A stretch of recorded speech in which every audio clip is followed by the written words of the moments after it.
Intriguing comments indeed. So for more insight, it's a pleasure to welcome Marc Schulman, author of Tel Aviv Diary and a columnist in Newsweek, joining us from Tel Aviv.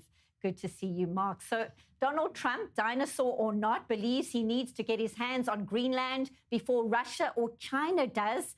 Does the US president have a point to be worried about Moscow and Beijing? No, of course he doesn't. It's an absurd statement, to say the least. The United States used to have 5,000 troops in Greenland and I believe 12 bases. According to treaty, it could have as many bases as it wants in Greenland. He doesn't need to own it. He made a statement, it's better to own than to rent. He's a real estate guy, doesn't understand what international relations are all about. He's willing to destroy NATO, destroy American relations, and destroy the whole idea of international law because he wants it. He wants to own it. And that's all this is all about. I mean, he made it very clear. He said, we can only defend it if we own it, not if we rent it. Now, listen, Europe, what Gavin Newsom said is correct, and what the head of the European Union said is correct. Europe spent a year trying to make Trump happy and, saying all sorts of nice things about him, doing all they could. And the reality is it didn't work, because if you go to a tyrant and you say yes, yes, yes all the time, all he wants is more, more, more. And that's what's happened here. I think Europe has finally woken up at this point and realizes that it can't give in this time. And we're going to see Europe actually pushing back much more than it did before. There is no other choice for Europe. It can't give in on this area. It can't give Greenland to the United States. Look at the map that Trump just published. It is a map of the United States that includes Canada, Greenland, and Venezuela. Oh, and Colombia as well. I forgot about that. All that is the future America, imperialist America. Yes, he said he loved the 19th century, and that's what he wants. He wants to turn America back to the way it was in the 19th century, the world back to the way it was in the 19th century. So instead, we're going to have Europe is going to rearm. Is that really good? Is that what we really want? Not the 5% that he wants, but they're going to go to 10%. And it's not good for the world, let's put it that way. Everything he's done has been great for Israel. It's been terrible for the rest of the world, quite frankly, and eventually terrible for America, because the economy of the world will nosedive at some point, and this is not the way to go in terms of international relations, the rule of law, norms, or anything else. What, though, realistically, can the Europeans do? We heard Ursula von der Leyen saying the response would be unflinching, united, and proportional, but what does it look like? Well, first of all, it looks like tariffs on American goods. In other words, he's going to put 10% tariffs on European goods. The Europeans will put tariffs on American goods. Maybe they'll cut Google off or cut X off, or one of the American Apple off, or any of those companies, and cut them off from the European markets in different ways and just put tariffs on it. Look, think about it this way.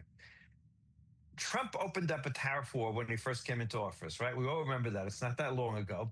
And then he negotiated deals with all sorts of countries. Some countries ended up with deals, some still don't. But with the Europeans, he had a deal. The Europeans agreed to certain concessions. They came to a deal. There's a deal. How can you make a deal with President Trump when here we are? A few months later, he doesn't like something else, and he's going to bring additional tariffs, throw out the deal he made? I mean, you can't work that way. International relations don't work that way.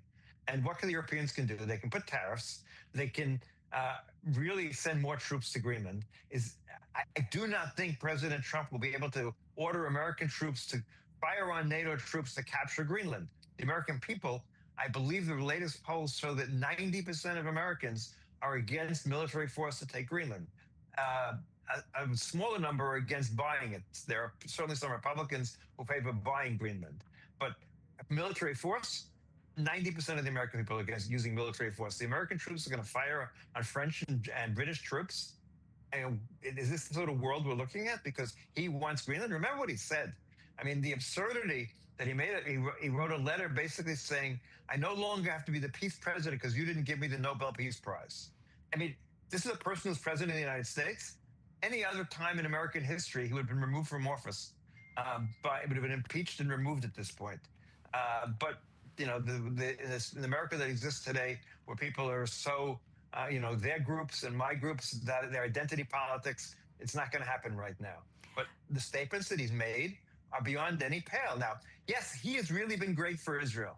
But we need to realize, looking at what he's saying and what he's doing, how irrational it is in the world, that we have to be worried, because you never know what's going to happen next. Well, talking of the fact that one never knows what is going to happen next, we've been talking here in studio about Donald Trump's Board of Peace, and there are also reports that Vladimir Putin and Volodymyr Zelensky have both been invited onto this board. Many world leaders have as well. This all happening as Russia keeps targeting power sites in Ukraine, and peace talks there have long stalled. What do you make of what is going on with that particular war, and what can the U.S. realistically do to end it? U.S. can't do anything as long as he believes that Putin is the good guy and Zelensky is the bad guy. Let's start from that. That's the view he's had all along. He hates Zelensky, maybe because Zelensky was tied up indirectly in his first impeachment, maybe because for whatever reasons he loves Putin. And we'll never know. Maybe history will know why his relationship to Putin is what it is. So he made a statement the other day that said that Zelensky is what's blocking peace and not Putin. When all facts on the ground and any independent observers say it's Putin who doesn't want to reach a peace agreement. Putin still wants his maximal goals. He wants to capture Ukraine. He hasn't dropped that in any which way. He may be temporarily willing to have some sort of ceasefire, but nothing that would ensure the fact that he can't capture all of Ukraine. And the Ukrainians do not want to become Russian vassals. So the United States can't do anything. It can just get out of the way and let the Europeans supply the Ukrainians as much as they can. Let the Ukrainians keep on buying arms in the United States, because there's some arms that the Europeans don't have. And the only countries that have it are Israel and the United States. And we're not going to sell it. We don't have to go into that whole story right now. But the reality is Donald Trump cannot bring peace. He can bring surrender to Ukrainians. So look, the whole world looks like Vladimir Putin would like. Breaking up NATO is exactly what Putin and the Russians have been trying to do for 2 generations. President Trump has done almost everything he can to endanger NATO at this point. There's a good thing. There's a good side. NATO countries are spending more on defense, and they're rebuilding their defenses. And you can give him credit for that. He can give Putin credit for that. I'm not sure. But the reality is he's doing everything he can to break up NATO. This move on Greenland is certainly going to undermine NATO. And again, America doesn't have to have ownership of Greenland to have naval forces to protect it, so to speak. So again, one has to understand what his worldview is. We don't really understand that. We're not even talking it. It happened so long ago.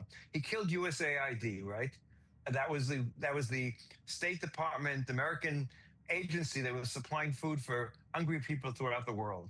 The estimates are that as many as 2 or 3 million people are going to die as a result of that. But we've forgotten about that. And that was just done without any thought because it was too woke. Now, there may have been programs that were not right. There may have been all sorts of problems in USAID. But you don't kill the agency. You find out what's wrong and you fix it like everything else. So, there is no sense of planning also. Let's keep that in mind. Let's go back to the Gaza for 2 seconds, not the specifics. But what's the big problem with the Gaza peace plan? What was it all along? There was no planning involved. There was no staff work. There's no details. When they came out, we all saw the Gaza peace plan. There was 20 points. Oh, it looks wonderful, etc. We were really happy we got back our hostages. But everything beyond that, there was no details. And even to this day, there are no real details. How is it supposed to work? How, Hamas is going to disarm? All these different things are just there. Right. And part of the problem is there isn't no staff work going on in the White House today. There isn't a large staff. You have the same person, Marco Rubio, who seems to be an excellent person and well-meaning, but he's both the Secretary of State and a National Security Advisor. The only other time that it's happened was with Henry Kissinger. Now, I like Rubio, but he's not Henry Kissinger. Let's put it that way. And Henry Kissinger only did that after having been National Security Advisor for like 6 years. So it's an absurd situation. There isn't enough of a backfield. The bench is weak. And there aren't people working together with President Trump. And remember what your other guest said a little while ago. It's what he decides. And, we don't know what he's going to decide in any given situation. He can make a decision, changes the course by 180 degrees. The United States is the Titanic. And you know what they say about that Titanic turning it around. And that's what's happening right now. And it's going to hit the rocks. In one way or another, it's hitting the rocks. As an Israeli, I repeat, as an Israeli, I am very happy President Trump became president of the United States. As a citizen of the world, I think it's a real problem. And we'll see what happens in the coming weeks and months. We certainly will be watching. And we always appreciate your insights. Marc Schulman, live from Tel Aviv. Thank you as always. Much to ponder. Thank you.